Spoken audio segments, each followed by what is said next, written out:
Adicionar um convidado. 2 bonequinhos.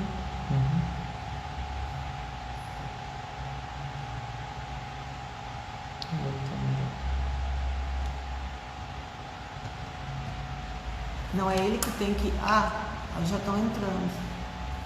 E ele não entrou. Fraga entrou. Mas ele está entrando no coisa errada.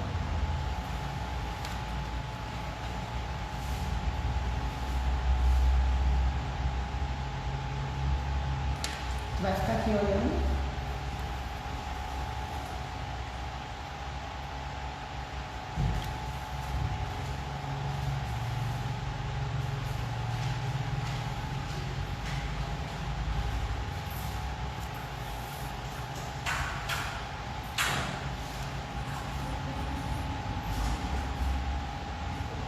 Oi, boa noite, gente. Boa noite. Estou vendo várias pessoas aqui do Rio Grande do Sul, pessoal aqui do Maranhão, advogados. Já já o Dr. Fraga deve estar entrando. Olha, minha irmã Luciene, boa noite. Estou muito feliz em estar aqui com vocês. Para mim é uma honra poder dar essa aula ao vivo com o Dr. Fraga. Colega Átila, boa noite. Minha querida aluna Graziele, Dr. Fábio. Cássia, que satisfação, colega. Márcia Cavalheiro, quanta gente querida do Rio Grande do Sul. Dr. Fraga já está sendo chamado. Eduardo Vargas, boa noite, doutor. Que satisfação. Tem gente aqui que eu não consigo reconhecer pelo perfil, mas estou muito grata. Nós vamos falar hoje sobre o processo participativo e também abordar a experiência do Dr. Fraga com conciliações no âmbito do recurso de revista, uma experiência muito significante, inclusive no ano de 2017, 2018, eu sou juíza aqui do trabalho, Imperatriz, e estive no TRT4 para presenciar essa experiência positiva.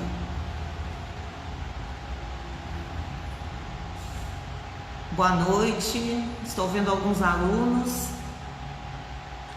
Eu diria que essa abordagem do processo participativo está muito ligada ao momento que nós estamos vivendo.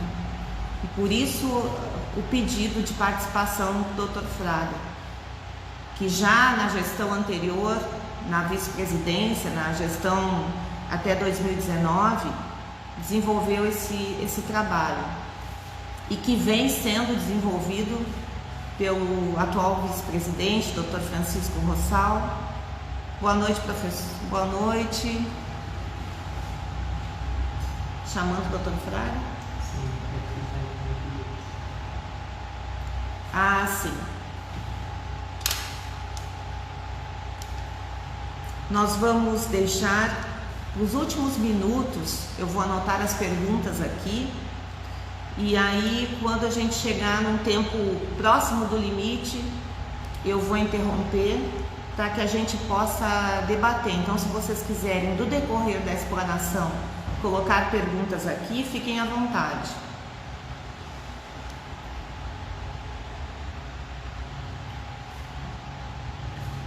Ele não pode entrar no outro.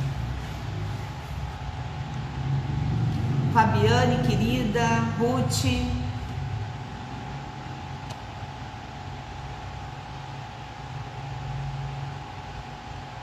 Vamos entrar nesse?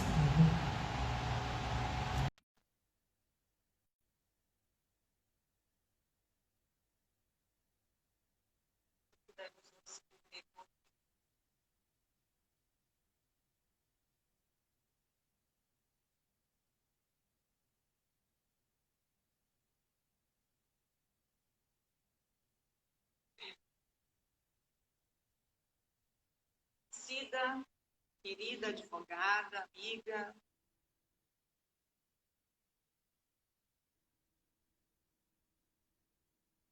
Bem, pessoal, para quem está entrando agora, a nossa aula ao vivo de hoje é sobre modelo participativo de processo. E diria para vocês que o contraditório, dinâmico e modelo participativo são mudanças trazidas pelo novo CPC. Mas a nossa abordagem vai ser no âmbito do processo do trabalho. Estamos tentando conectar o Dr. Fraga aqui, mas já já ele deve entrar.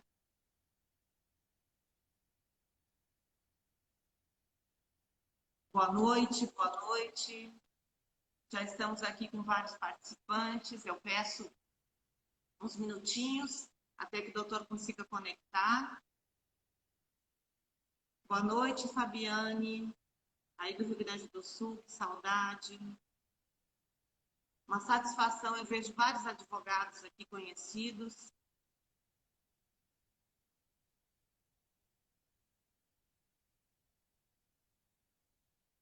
Vai entrar no outro perfil, doutor? Mãe, minha mãe assistindo, doutora Felícia Cabral. Mãe, um beijo, mãe. A gente não pode deixar de mandar beijo para a mãe, né? Ainda mais aqui, eu no Maranhão e minha mãe no Rio Grande do Sul.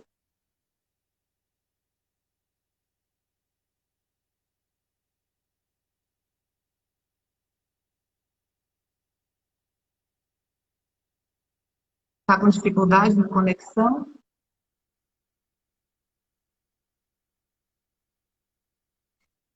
Tentou no outro perfil?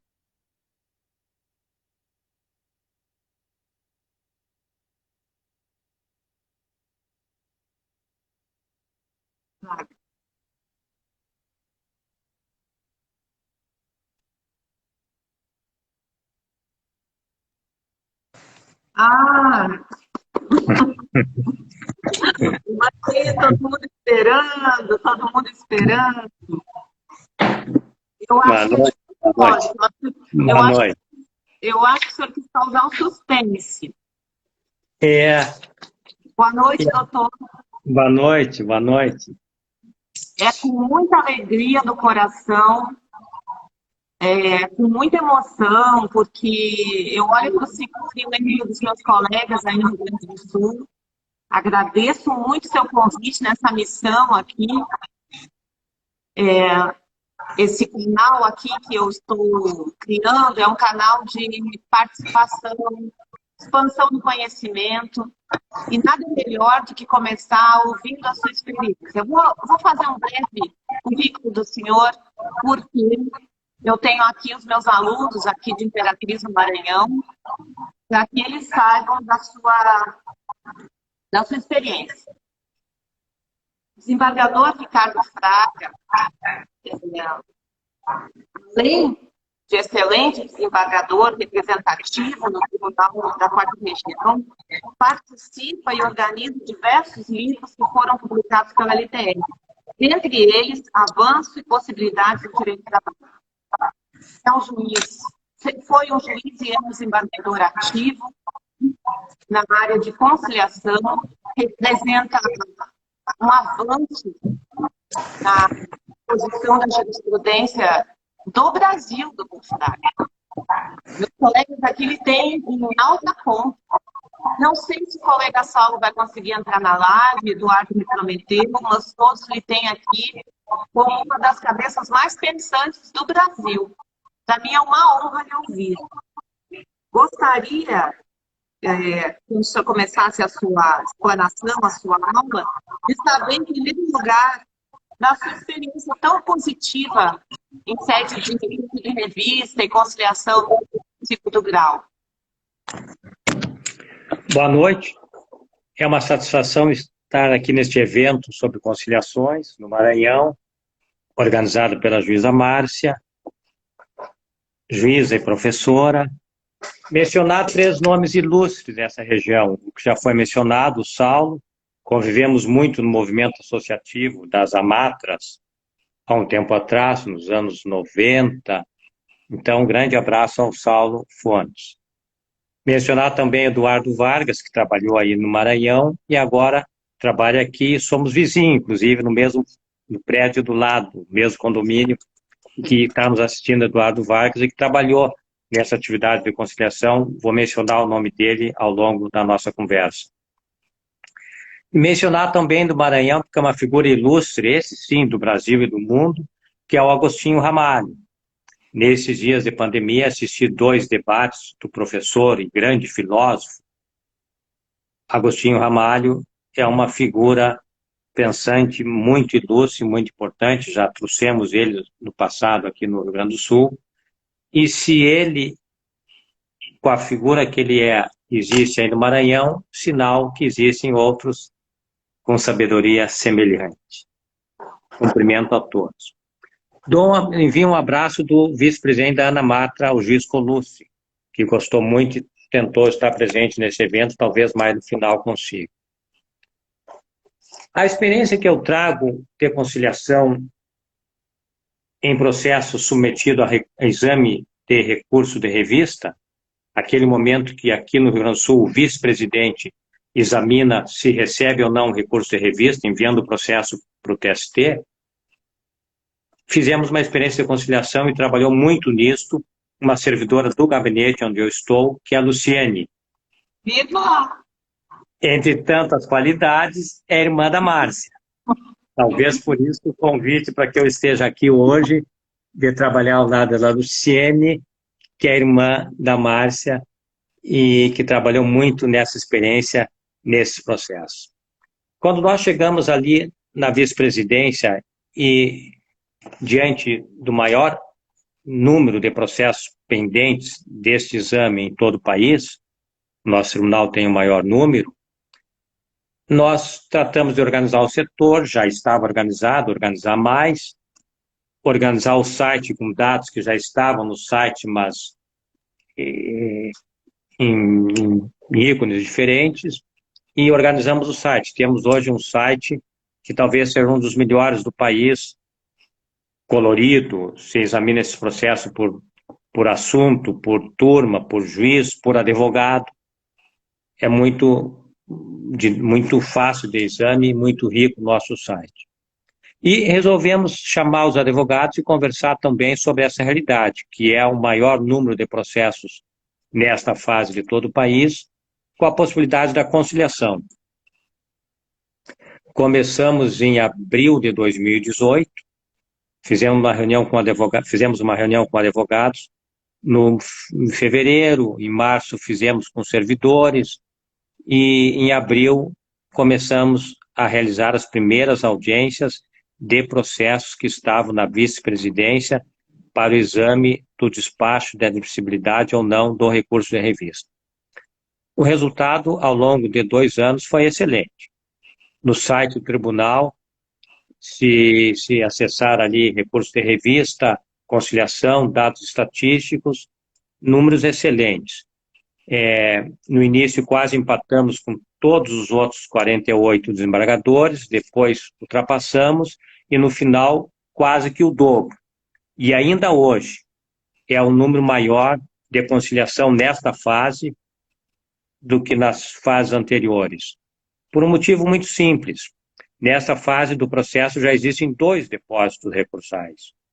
Então, aquela experiência nossa continua hoje com a nova gestão e também com números melhores do que todos os outros processos das outras fases. Toda quarta-feira, pessoalmente, de manhã e de tarde, eu estive em sala de audiência, a Luciane também, outros juízes, eventualmente a presidente do tribunal, Vânia, que talvez nos assista aqui, em alguns momentos o Eduardo Vargas, que era o juiz auxiliar do presidente do tribunal para a conciliação, e fizemos, então, essa experiência que aqui foi inovatória e que já existe em outros estados. Campinas, Paraná e algum outro que eu não tenha conhecimento já tem experiência semelhante, que é levar esses processos para a conciliação. Isso é importante porque, tendo 2 depósitos recursais, é mais fácil do que processos em fases anteriores. Devo dizer que nós somos evoluindo e incluindo em pauta processos que nós tínhamos algum interesse em incluir em pauta para resolver alguma questão processual, alguma cautelar, por exemplo. E também fomos incluindo em pauta aquele que os advogados peticionavam para inclusão em pauta. A partir de algum momento, resolvemos visitar 7 cidades do interior do Rio Grande do Sul. Sim, a interiorização. Passo Fundo, Santa Cruz, Caxias, que é a segunda cidade do estado, depois na Grande Porto Alegre, Canoas, São Leopoldo, Novo Hamburgo, e no meio do estado, Santa Maria. E para classificar os processos para ir nessas cidades, novamente a Luciene deu a contribuição, Márcia. Como é que você seleciona processos de uma cidade? Com o valor da condenação próximo do depósito recursal, de preferência com uma empresa, que tenha o recurso sido apresentado no período de tanto a tanto. Se a Luciene fosse fazer isso artesanalmente, levaria semanas. Nós, com auxílio da informática, da tecnologia da informação do tribunal, passamos a fazer uma experiência mais rica ainda. Uso intensivo de dados estruturados. Uso intensivo de dados estruturados. Quando eu me entusiasmo nesse debate, eu chego a dizer que é inteligência artificial. Não é, porque o computador não aprendia. Então não é inteligência artificial. É o uso intensivo de dados estruturados. É a Luciene que selecionava os dados que já estavam ali, em questão de segundos, ela selecionava os processos dessas cidades que nós queríamos ir. Um avanço muito grande. E, na visita do corregedor, ministro Lélio, nós mostramos a ele esta maneira de trabalhar. E ali, no exato momento em que demonstrávamos esse sistema para o corregedor, fomos verificando e confirmando algo que nós já estávamos quase que adivinhando. 1/3 dos processos nossos que estavam nesta fase tinham condenação próxima ao valor dos depósitos recursais. 1/3. Então, aquela conversa que eu tive com os advogados lá, que eu mencionei em fevereiro do ano retrasado, teria sido muito mais produtiva, se nós já soubéssemos lá. Deixa eu lhe fazer uma pergunta. Deixa eu só lhe fazer uma pergunta. Sim. Olha só, foi a mudança, foi o trabalho de vocês que criou essa cultura e provavelmente os advogados agora já acompanham o processo e agora eles podem pedir a inclusão em pauta. Pode. Então, nós incluímos alguns, porque nós tínhamos interesse em resolver alguma questão processual e queríamos ouvir os advogados. Nós incluímos a maioria a pedido dos advogados e alguns poucos, não está gravando? Está gravando? Vai ficar gravando. E alguns poucos por engano, porque o advogado apertava no botão, quero conciliar por engano. Uma reunião dispensada pela chefia. Então, alguns poucos por engano, o advogado apertava no botão, quero conciliar por engano, mas enfim. E, a partir disto, Márcia, o que eu quero deixar assim de mensagem, nós passamos a conhecer o acervo que nós estávamos diante dele. Não só para efeito de conciliação, não só para efeito de conciliação, para outros efeitos. No final da nossa gestão, nós começamos a conversar com a informática do tribunal, descobrimos uma palavra em inglês, cluster, C-L-U-S, cluster, que é aglutinação, que é reunir os processos sobre o mesmo tema. Exatamente. Claro que aí tem que ter uma conversa com advogados, tem que ter uma conversa com o corregedor-geral do TST, agora o ministro Aloysio, porque nós temos que também respeitar a ordem cronológica do Código de Processo Civil, mas fazer uma mescla de respeito com a ordem cronológica, com a questão da aglutinação, ou cluster. E nós chegamos a isto pela atividade conciliatória. Pela atividade da Luciane separando os processos, nós começamos a nos adonar, a conhecer o número, a realidade dos processos que tinham ali diante de nós. E o senhor consegue mensurar a importância disso para a sociedade? O senhor consegue me dizer o percentual de processos que ficavam tramitando em assuntos repetidos, baixando para o primeiro grau, esperando a liquidação, esperando a execução, quando a garantia do processo já estava ali?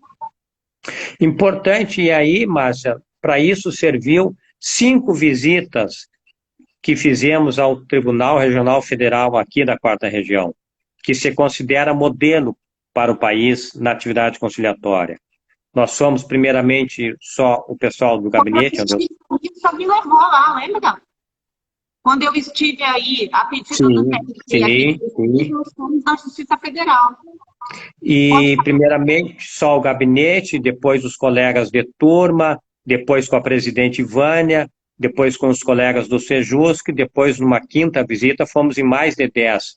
Porque ali, na visita ao Tribunal Regional Federal, me convenci mais ainda que o juiz tem que ter uma postura ativa. Ele tem que saber em quais processos que a jurisprudência já está pacificada e em quais processos ele tem maior interesse ainda em conciliar. O TRF faz isso. O juiz é que seleciona os processos que ele tem maior interesse. Claro que nós queremos conciliar em todos, mas em alguns processos que a jurisprudência se pacificou, nesses é que nós damos maior atenção para a questão da atividade conciliatória. É uma postura ativa do juiz. Parabéns, doutor. O senhor tocou no ponto que eu queria aqui. O senhor me disse, Márcia, eu vou falar sobre o modelo de processo participativo. Então, eu queria, como eu tenho muito aluno assistindo a nossa conversa, eu queria que o senhor me dissesse, doutor Fraga, o que é para o senhor o modelo de processo participativo e o contraditório dinâmico dentro do âmbito do processo de trabalho? Como é que o senhor enxerga isso? A Constituição Federal apontou para uma necessidade de maior participação de todos na vida das instituições. O Código de Processo Civil avançou mais ainda. Tem aquele princípio da cooperação que vem de Portugal, tem vários momentos que aponta para um processo participativo. Na atividade de conciliação, fica mais visível ainda que nós temos que prestigiar esta noção de participação. Por exemplo, a atividade de conciliação, que eu disse antes que o juiz tem que ter uma postura ativa, mas saber qual é o papel dele, juiz, e qual é o papel das partes, e qual é o papel do advogado. Por exemplo, trazer uma experiência de fora do direito, até para enriquecer o debate nosso. Com certeza. Já que falamos de Agostinho Ramalho no início, a experiência de Freud, Sigmund Freud, na questão da psicanálise. Qual é o momento mais importante? Não é o momento da fala do paciente, porque o paciente, quando fala, ele está contando a sua história de modo envolto para tentar esconder a sua história. Qual é a importância da fala do profissional? Dando conselho? Não, de jeito nenhum, porque senão ele vai passar os seus problemas. Aquela brincadeira que você faz, o psicólogo fica dormindo na frente, também não é importante o sono do psicólogo. O que é importante? A atividade intelectual do examinando no intervalo entre as duas sessões. É neste intervalo entre as duas sessões que o examinando se reelabora as suas questões, e aí que existe um momento maior de cura, se é que nós temos cura possível, cada um de nós. Então, na atividade de conciliação, a audiência é importante para o juiz definir, vai ter recolhimento previdenciário, não vou diminuir os honorários do perito, para este reclamante o mais importante é o valor e não o parcelamento, para definir essas questões. Mas muitas conciliações podem ocorrer fora da primeira audiência. Ou no intervalo entre as duas audiências, ou na segunda, ou fora da audiência. Nós, nessa experiência nossa, não sei se a Luciane tem esse dado, nós fizemos muitas conciliações fora da primeira audiência. Ou no intervalo entre uma e outra, ou na segunda audiência, porque nós temos que ver, repito, o juiz tem que ter uma postura ativa, mas tem que respeitar o espaço de atuação dos outros profissionais que trabalham no processo, os advogados e também o espaço das partes. Então, isto é um exemplo de direito processual participativo no âmbito da conciliação. Doutor Fraga, como é que está a experiência da mediação pré-processual aí no Rio Grande do Sul? Recentemente, o CSJP recomendou a mediação pré-processual, tanto no âmbito individual como no coletivo. E aí eu queria saber, com relação à mediação pré-processual, qual é a sua visão sobre essa mediação no âmbito individual? No coletivo, Márcia, nós temos uma experiência aqui no tribunal de 10, agora já 12 anos, de mediações coletivas. É uma experiência que vem do Ministério Público do Trabalho, quando o antigo presidente aqui, João Gislene, que vinha do Ministério Público, trouxe a experiência para a Justiça do Trabalho. É uma experiência que já tem, eu falo 10, mas agora já é 11,5 anos, que é uma atividade de mediação em processos coletivos, com 3 finalidades.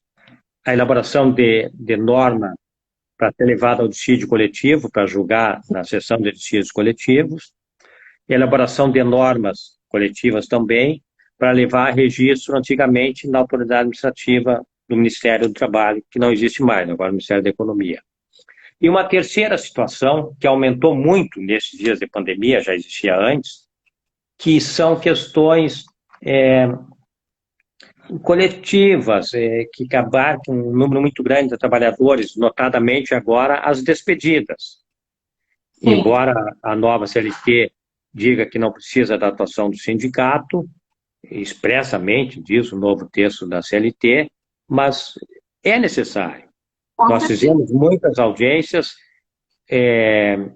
chamados pelos sindicatos, chamados pelas empresas, muitas vezes chamados por 2. E nesses dias de pandemia, o volume tem se elevado, tanto que o vice-presidente, não sozinho, porque sua agenda superlotou, todos os desembargadores da sessão de dissídio coletivo realizamos audiências. Hoje, eu, toda terça-feira, realizo audiências e mediações coletivas. E ali na vice-presidência, realizávamos, só o vice na época, toda terça e toda quinta-feira. Veja que eu passava em audiência terça, quarta e quinta. E na terça e quinta eram essas audiências e mediações coletivas. Márcia, aqui na região... Pré-processuais? Aqui na região, nós nunca utilizamos essa expressão pré-processual. Tá. Porque é uma experiência que vem desde antes desse conceito, né? Há 11 anos e meio, você tem essa experiência e nunca se usou essa expressão pré-processual. Eu cheguei a elaborar uma norma, poucos artigos, colocando no papel essa experiência. Mostrei aos advogados, ao Ministério Público, à presidente Vânia, ao vice-presidente da penúltima gestão do Tribunal Superior do Trabalho, mas colocando no papel aquilo que nós já fazíamos, e mencionando essa expressão nova de pré-processual, e acho que ficou uma proposta boa, mas não se concretizou, porque simplesmente coloquei no papel aquilo que já se fazia, né? Sem nenhuma inovação e limitado ao coletivo. E essa é uma experiência nossa aqui da região, limitado ao coletivo, e é muito semelhante ao que nas outras regiões têm utilizado essa denominação nova de pré-processual. Sim, mas eu gostaria de saber a sua opinião sobre a utilização da mediação pré-processual no caso individual. Se isso... eu estou aqui trocando uma ideia com o senhor. Foi recomendado pelo CSJT, inclusive a mediação pré-processual no âmbito individual. Qual a sua opinião sobre isso, considerando que as partes teriam que ter ali, digamos assim, a orientação de um mediador, que seria o juiz do trabalho, que também vai ser um juiz que vai receber o acordo extrajudicial eventualmente formulado. Vamos aos poucos. Vamos aos poucos, temos bastante tempo ainda. Esta mediação a nível coletivo, eu considero um êxito aqui da região. Tem há 11 anos e meio, quando nós estivemos ali, nós fizemos exatamente o que já era feito, mas com maior dedicação de tempo. Fomos bem e um índice altíssimo de questões resolvidas. Nesses dias de pandemia, também tem se ido bem. Todos os juízes da seção de juízes coletivos têm realizado audiências e temos regulado bem as despedidas, seja diminuindo o número de despedidas, seja tratando da maneira, de um ou de outro modo, das continuidades dos contratos. Então, no coletivo, a experiência da região é rica e é satisfatória. No individual, nós temos uma única experiência no Estado, que é muito rica e muito complexa também. O juiz Lontra, atuando no Porto de Rio Grande, que é um porto marítimo aqui do Estado, isto há mais tempo, Márcia, isto há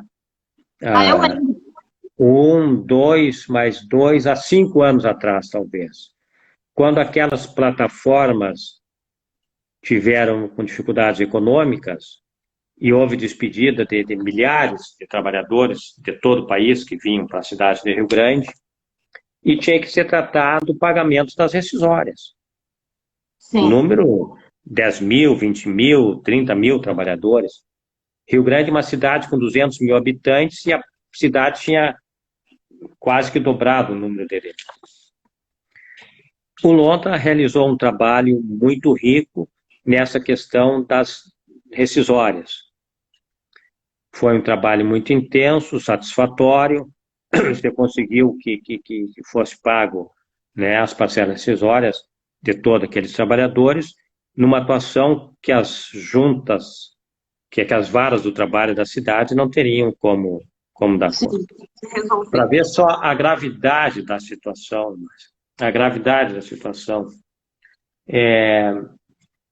nessa cidade de Rio Grande, com essa desarticulação das plataformas, 150 ações de investigação de paternidade no foro local. A Justiça Estadual Comum quase que criou uma vara no Serviço Social para 150 ações de investigação de paternidade, numa cidade que esse número habitualmente era muito menos de 10, 150 ações de investigação de paternidade, lá na Justiça Estadual. Aqui na do Trabalho, se não fosse essa atuação, que é muito semelhante ao conceito de pré-processual, é muito semelhante. Foi muito rica, é a única experiência que nós temos aqui no Estado. Nós não nos atiramos ainda nessa nova experiência do resto do país. Conhecendo a nossa região, eu já digo 2 temas que estão próximos e que certamente a região não encaminhará sem melhor discutir. A importância da AGU, a Advocacia Geral da União. Eu, tanto naquela atividade conciliatória que eu mencionei antes, como numa que nós temos hoje, se sobrar tempo, tentar falar de hoje, que hoje mesmo a nível individual tem feito uma experiência de conciliação, nós sempre chamamos a Advocacia Geral da União para ver a questão dos recolhimentos previdenciários. Sim. E tivemos uma surpresa muito grande, muito difícil, mas muito importante, que é uma orientação da Advocacia Geral da União aqui no Estado, não sei se é nacional, de não abrir mão de recolhimentos, nem mesmo naquela súmula do Tribunal Superior do Trabalho, que aceita a redução proporcional. Nem isto a AGU aqui aceita. Pode ter havido uma redução muito grande de hora extra, uma redução muito grande no pedido X ou Y, mas no regulamento previdenciário não vale o mesmo índice. Não aceita a redução. Então, numa atividade nossa, teria que se ver antes Dificulta a conciliação. Dificulta, mas é importante, é a orientação, e talvez até seja rica, porque mostra a gravidade do momento e não é fácil encaminhar isso. Nós temos um outro debate aqui na região, que é a importância da advocacia. Eu nunca fiz audiência sem advogado. Eu, pessoalmente, nunca falei com algum reclamante ou com algum reclamado sem falar através do seu advogado. Isso é um aprendizado não meu, mas é um aprendizado da região. Então, para alguma experiência diferente, nós teríamos que buscar uma compreensão da OAB sobre isso. Então, são requisitos que eu coloco para uma futura experiência aqui da região. Doutor, eu sei que só tem algumas experiências para falar hoje, eu gostaria de lhe ouvir. Só tem tanta experiência boa aí. Eu sei que teve uma mediação importante com a JBS. O senhor me falou, né, que teve isso. Com a JBS, numa daquelas cidades do interior que nós fomos, a maioria da pauta era com a JBS. E conversamos com os advogados, os 3 ou 4 da JBS que estavam ali, o doutor Jorge Dantas, e tivemos um índice pequeno de conciliação ali em Passo Fundo. Aí conversamos depois, convidamos o advogado e os colegas a nos visitar no tribunal, vieram e vimos com ele que ele também tinha interesse na atividade conciliatória. Aí elaboramos algumas ideias e já com esse sistema de selecionar processo, selecionamos algum processo naquele sistema de uso de dados estruturados e eles também selecionaram a nível da empresa e fizeram uma petição padrão em 100 processos. 100 processos? Em 100 processos, fizeram uma petição padrão e se notificou os reclamantes, aí não só de Passo Fundo, aí de todo o estado, e se esperou a resposta. E nesses 100 processos fizeram propostas conciliatórias razoáveis, nós já tínhamos conversado antes, e se teve um índice bom. Isso já estou passando para a gestão atual, isso já foi no final de quando nós estávamos ali. Mas isso é uma situação que veio daquela visita nossa a Passo Fundo, da conversa com a empresa e da necessidade da conciliação e da necessidade que seja algo organizado. Não é algo que se sorteia um ou outro processo. A atividade conciliatória tem que ser algo organizado e planejado. Nós tivemos muito com a presidente Vânia na gestão passada, o que nós chamávamos de grandes litigantes, que a doutrina conhece com o nome de litigantes habituais. Sim. Então, a presidente Vânia chamava os litigantes habituais, os grandes litigantes, para conversar sobre o índice de conciliação muito alto numa ou noutra empresa, e conversava, e uma conversa muito semelhante àquele que hoje termina sendo a regulamentação dos PEPT, Plano de Execução Programada, os PEPT, uma conversa muito semelhante àquela e que hoje está melhor regulamentada.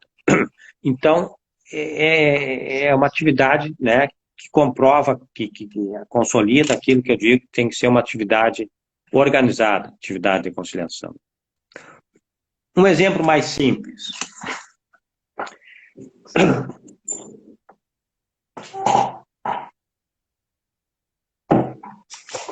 Nesses dias atuais de pandemia, nós começamos uma experiência conciliatória. Toda quinta-feira nós vamos para a sala de audiência.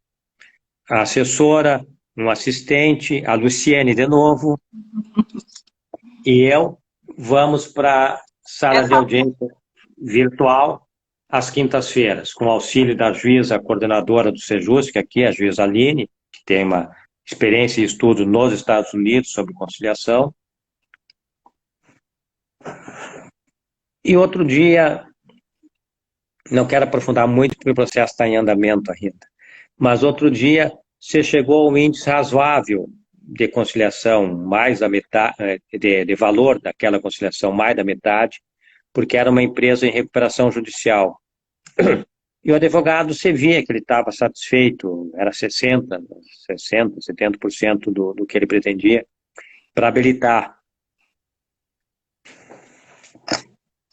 Mas ele teria uma consequência no escritório dele, porque tem um número muito grande de reclamantes junto àquela empresa, que viriam no escritório dele no dia seguinte para também conciliar. Com certeza. Então, ele teria que fazer um estudo, uma conversa para ver se ele iria conciliar todos os processos com 60%, ou se ele sabe que aquela empresa em recuperação não vai pagar 60% de todos, que vai pagar só 50%, 40%, ou que vai pagar 70%, ele tem que fazer um estudo geral e tem que organizar o seu escritório para fazer algo parecido em todos os Você está processos. mostrando, eu Ele vou não só pode... a importância. Claro que a proposta veio do tribunal, mas olha a importância da advocacia. Eu quero chamar a atenção aqui dos advogados, dos jovens advogados, dos alunos, da importância da mudança de postura da advocacia. Porque ele não podia fazer uma conciliação de 60% num processo e amanhã ou depois, nos outros processos, fazer de 70% ou de 40%. Ele tem que ter um índice que ele use mais ou menos em todas as empresas. Então, tem que haver organização também lá do advogado. Tem que haver organização nossa. A atividade conciliatória hoje... Não pode. Doutor, o advogado hoje não pode mais ser simplesmente um operador do direito. Ele tem que ser um gestor. Exatamente. De negócios. Ele tem que estar tutelando o direito do cliente, mas ele tem que administrar essa situação. Aquela atuação nossa ali, que eu fiz durante 19 anos, sentar e esperar o que acontece da conciliação, aquilo não pode mais. Aquilo não funciona mais. Eu uma vez assisti, há muito tempo atrás, numa audiência de conciliação, o gerente da empresa perguntar para o reclamante ex-trabalhador quando que a empresa tinha dinheiro para lhe pagar, se era dia 30, dia 25 ou dia 29. É total amadorismo. Isso não pode mais. Isso não pode. Tem que ter uma organização nossa de juízes, dos advogados, das empresas. A atividade conciliatória é algo sério, algo a ser planejado. Doutor, eu vou pegar o final da sua fala e chamar de novo a atenção. A sociedade, quanto menos evoluída, mais ela terceiriza os seus problemas. Ou seja, nós há pouco tempo vivíamos numa situação e vivemos ainda de culpar o governo judiciário terceiro dos meus problemas. Então, quando as partes estão ali numa audiência inicial, na primeira audiência, eu sempre pergunto, o que vocês pretendem? E o magistrado, não sei se o senhor concorda comigo, no momento da mediação ele tem que se desempoderar, dar poder para as partes. As partes têm, claro que no processo do trabalho, nós temos uma preocupação da renúncia de direitos. Muito boa, Márcia, essa tua expressão, desempoderar. Gostei dessa expressão, vamos aprimorar um pouquinho. Desempoderar daquele poder que não é seu. Isso. Se empoderar daquele poder que é seu. Planejar e organizar. Nesse assunto, a jurisprudência está pacificada. Nesse assunto, eu tenho interesse, o Estado tem interesse em conciliar. Exatamente. Vou dar um exemplo de um estudo recente do ano passado, ou retrasado. Um juiz da Justiça Comum, não do Trabalho, em Barcelona. Pascoal Ortunho Munhoz. É um juiz que tem uma experiência riquíssima em conciliação. Pascoal Ortunho Munhoz. Tanto teórica como prática como juiz. O livro dele nos assusta, o título.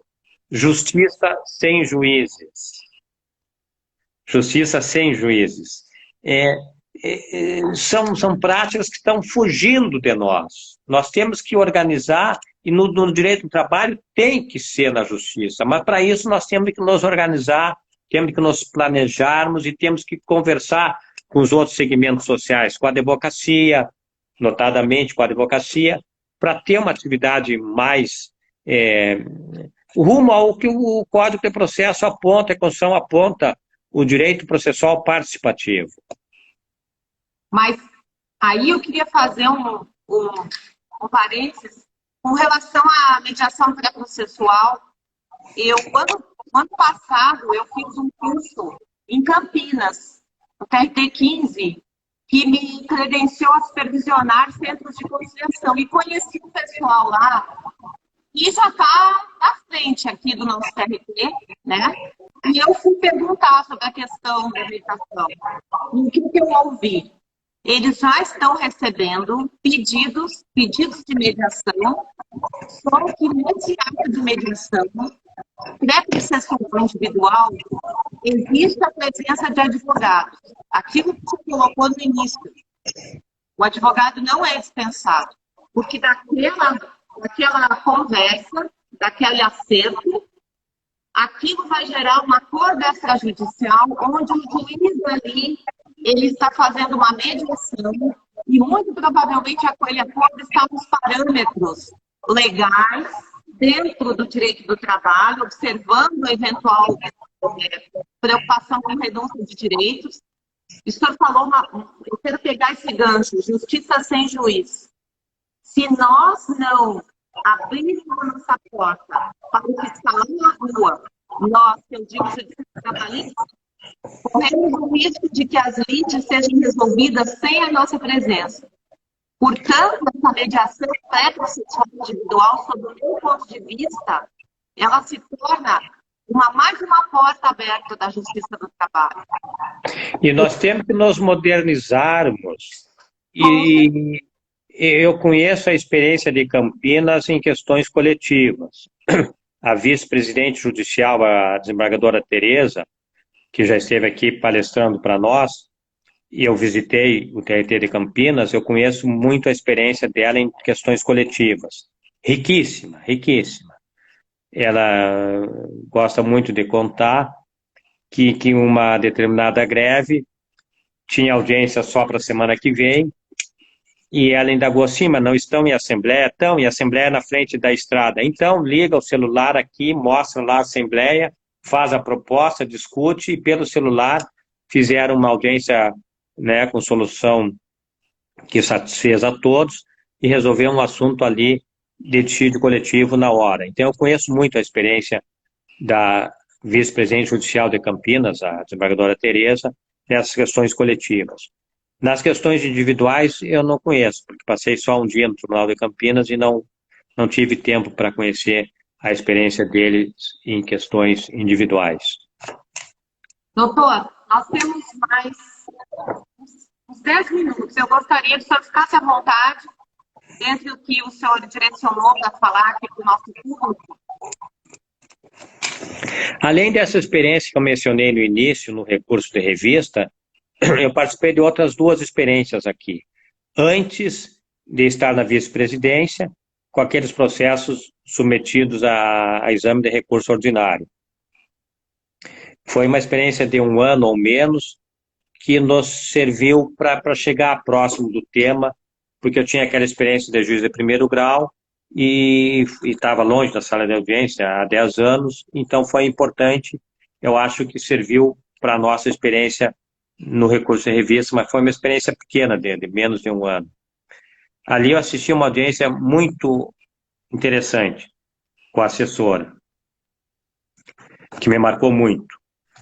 O juiz propunha um valor X ou Y, e o advogado da empresa, não, nem X nem Y, é Z, porque a sua sentença vai ser nesse valor Z, nós já conhecemos as suas decisões. A empresa conhecia mais a realidade das decisões daquele juiz. Então, a experiência para nós foi, né, é importante isso, temos que nos organizar. E depois, agora, uma terceira experiência, Márcio, nesses dias de pandemia, nessa experiência de quintas-feiras, nas audiências virtuais, está difícil, está difícil. A situação econômica está difícil, e aí, mais ainda, é necessária a conciliação, não tanto na questão de processos que tenham condenações em valores, mas nós temos tido sucesso em outros tipos de ações. Por exemplo, essa eu posso falar porque já se terminou o processo, se discutia uma questão da continuidade do regime de trabalho. Trabalha no regime X ou no regime Y de jornada. Então, mais importante que uma decisão era um acerto das partes. Qual é o interesse das partes de trabalhar nesse ou naquele horário? Então, é o tipo de processo que a atividade conciliatória vai melhor do que a decisão judicial. Nós tivemos também um outro caso com sucesso de cuidador em pessoa idosa de uma família, que atendeu um, atendeu o outro. Imagina uma decisão judicial, até um mês tal atendeu tal idoso, depois no outro mês atendeu os 2 idosos, no outro mês atendeu só um. A dificuldade que seria. E ali na atividade conciliatória nós fomos bem. Houve satisfação a todos. Então tem determinados processos que vão bem na atividade conciliatória, melhor do que na atividade decisória. Então, mesmo nesses tempos de pandemia, que está muito difícil a condenação em valor, né, em pagamento, em alguns tipos de processos, a atividade conciliatória é ainda mais importante. E por que eu vejo assim que por que existe ainda uma resistência de alguns advogados? Por que eu vejo o seguinte, por que ainda existe uma resistência quando o advogado pensa que vai levar esse processo até o 2º grau, que vai discutir? Eu acho que, Márcia, assim como nós, juízes, temos que nos organizar para essa atividade, os advogados têm que se organizar para essa atividade. Naquela antepenúltima experiência que eu falei, começou a aparecer advogado contratado só para aquele ato. Ah, pois é. Não serve, não serve. Vinha ali com uma gravata bonita, bem arrumado, só para aquele ato. Não serve. Então, assim como nós, juízes, temos que nos organizar, os advogados também têm que ter uma organização para isso. Numa determinada experiência que nós tivemos numa semana de conciliação, alguns escritórios e empresas solicitaram vir para a audiência junto com seus peritos contadores. E nós tínhamos que sim.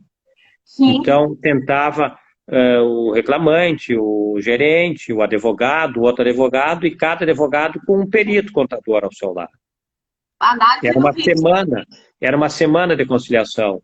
Então, o escritório também tem que se organizar para isso. Então, todos temos que nos organizar para essa atividade. Doutor, o senhor concorda comigo que a advocacia e também o Poder Judiciário perde no sentido de uma administração preventiva? No nosso caso, nós já sabemos que em determinados processos o Estado tem interesse. Nós ganhamos com isso porque nós temos aí um volume imenso de processos. E na formação do advogado, eu estou falando isso hoje para quem está aqui me ouvindo e está saindo da faculdade, a advocacia preventiva, ela é um caminho importantíssimo. Comparando com a medicina preventiva. Por que nós temos que esperar o judiciário e dar inúmeras condenações sobre matérias repetitivas e não sairmos na frente? Na verdade, é uma mudança cultural. O senhor me disse que eu fiz uma fala aí de desempoderamento. Não é minha, não. Tem um livro que... Como Chegar ao Sim com Você Mesmo. É o livro dos mesmos autores que escreveram Como Chegar ao Sim. É uma pena que eu li o livro depois. Esse livro deixa claro que o negociador ele tem que negociar com ele mesmo. Aquela conversa que o senhor iniciou, de saber exatamente o que está ali.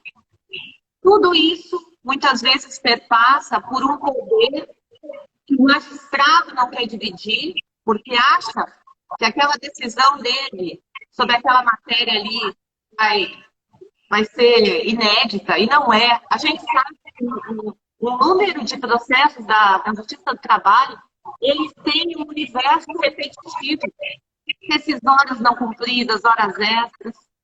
E o advogado, muitas vezes, agora, vai para a sala de audiência querendo mostrar para o seu cliente que ele sabe brigar. O senhor sabe que eu vou lhe contar uma experiência em um minuto, que nós... Outro dia eu disse para o advogado: doutor, por favor, calma, é só uma reclamatória trabalhista. Porque ele... Tudo. Parecia que nós estávamos assim naqueles filmes lá da Netflix. Isso Márcia, trabalhista. eu estou gostando e como isso cai de uma hora para outra, eu vou te fazer duas afirmativas. Uma que na próxima eu vou cortar o cabelo e outra, me autoconvidar para, num outro momento, debater o juiz europeu e o juiz norte-americano. Não é mais aquele juiz que diz certo, errado, certo, errado. Que se envolve com a solução do caso. Para quem está nos ouvindo, que nós vamos inaugurar um canal no YouTube, professora Márcia Bernardinho, o senhor vai ser convidado e o senhor vai falar disso. Tá bem. Nós temos aqui 10 minutos para quem está nos ouvindo. Se quiserem fazer alguma pergunta. Olha, vamos lá. E eu anotei aqui para ele perguntar. O caso do Brumadinho não foi um modelo participativo de êxito? Foi, e ao mesmo tempo foi rápido. E o que então, seria... quando você fala em participativo, não quer dizer que vai demorar mais. Com certeza. E não o que seria os trabalhadores se não fossem os acordos? Porque a parametrização ia prejudicar o trabalhador se fosse para a decisão de aplicação da lei. Tá. E nós temos uma possibilidade muito grande agora com esses meios virtuais de ouvir pessoas que estão em outra cidade, e advogado que está na empresa, e o da empresa que está lá as possibilidades virtuais possibilitam muito mais ainda. Com certeza, com certeza. Eu acho que nós não podemos perder uma negociação pela impossibilidade da pessoa estar ali. Eu, muitas vezes, já fiz chamada de WhatsApp em meia de audiência.